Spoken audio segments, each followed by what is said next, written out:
আচ্ছা, রিলেশনে থাকা মানুষটা টক্সিসিটি কখন হয়? খুব ভালো প্রশ্ন করেছিস। একটা মানুষকে যখন হৃদয় দিয়ে ভালোবাসে, তার সর্বস্ব কিছু দিয়ে ভালোবাসে, যাকে ভালোবাসে সে অ্যাকচুয়াল এই মানুষটার জন্য মেডিসিন হয়ে যায়।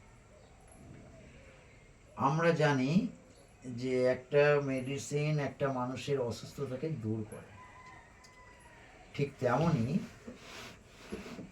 রিলেশনে থাকা মানুষটা তার সামনে থাকা মানুষটাকে যখন সর্বস্ব দিয়ে ভালোবাসে, হৃদয় দিয়ে ভালোবাসে, তখন বুঝতে হবে যে ওই মানুষটা এই মানুষটার কাছে ভীষণ প্রিয়। এবং এই ধরনের মানুষের কাছে ওই মানুষটা একটা সময় মেডিসিন হয়ে যায়।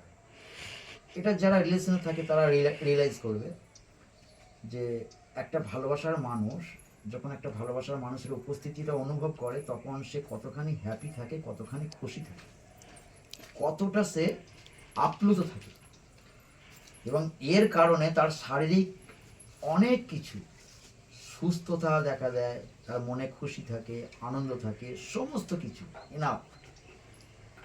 কিন্তু ওই সামনে থাকা মানুষটায় কোনো একটা সময় টক্সিসিটি হয়ে যেতে পারে। কখন হতে পারে?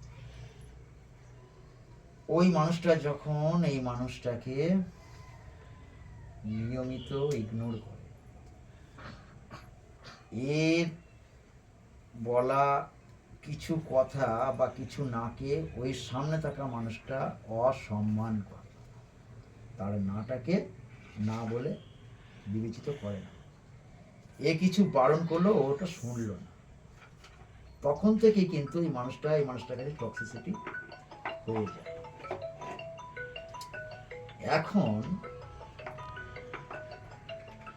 যদি তার ইগনোরটা ক্রমশ বাড়তে থাকে, যতটা বাড়তে থাকবে ওই মানুষটা এই মানুষটার জন্য ততটাই টক্সিসিটি হয়ে উঠবে। আমি আগেই বলেছিলাম যে মানুষটা তার হৃদয় দিয়ে একটা মানুষকে তার সর্বস্ব দিয়ে ভালোবাসতে পারে, সেই মানুষটার উপস্থিতি এই মানুষটাকে ভীষণ আপ্লুত যতটা করতে পারে, ওই মানুষটার ইগনোর এই মানুষটাকে ততটাই খারাপের দিকে নিয়ে যায়, ক্ষতির দিকে নিয়ে যায়, মানসিকভাবে ভাঙতে দেখা যায়, ভেঙে পড়ে। তাহলে অটোমেটিকলি আমি বলতে পারি এই মানুষটার জন্য টক্সিসিটি হয়ে গেছে।